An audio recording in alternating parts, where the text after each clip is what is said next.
Let's talk about mature conversations, mature communication. A person I was working with wanted a different schedule of time off, and they never really asked me for it. When the time came to renew our contract, they just left. And after they left, I realized that a different schedule of time off would have really benefited them. And I was surprised to learn about that because I would have been totally fine to make it work for them. They were a great person to work with, and they enjoyed working with me also, and it would have been a mutually beneficial thing for both of us to have worked it out. And this happens a lot with people. When I'm working with people in coaching, I learned that people have left many jobs in the past because they didn't get what they wanted, but they never asked their manager, they never asked their team, they never asked the people who were involved in the decision making. The maturity of the communication comes from asking for what you want, putting it on the table. And the second piece of the communication is being willing not to get it. Number one, put it on the table.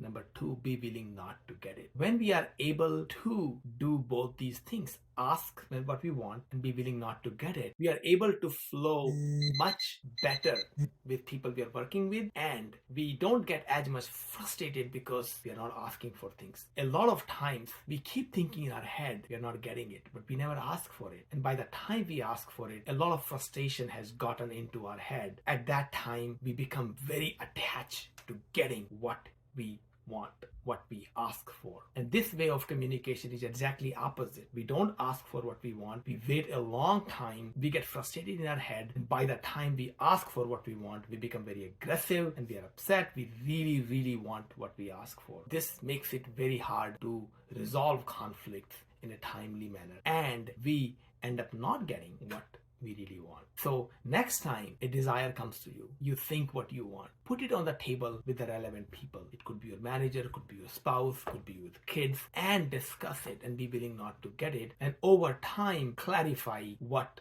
will satisfy the both parties. To have a mature communication, ask for what you want, and number two, be willing not to get it, at least in the short run. That's all for now. Take care.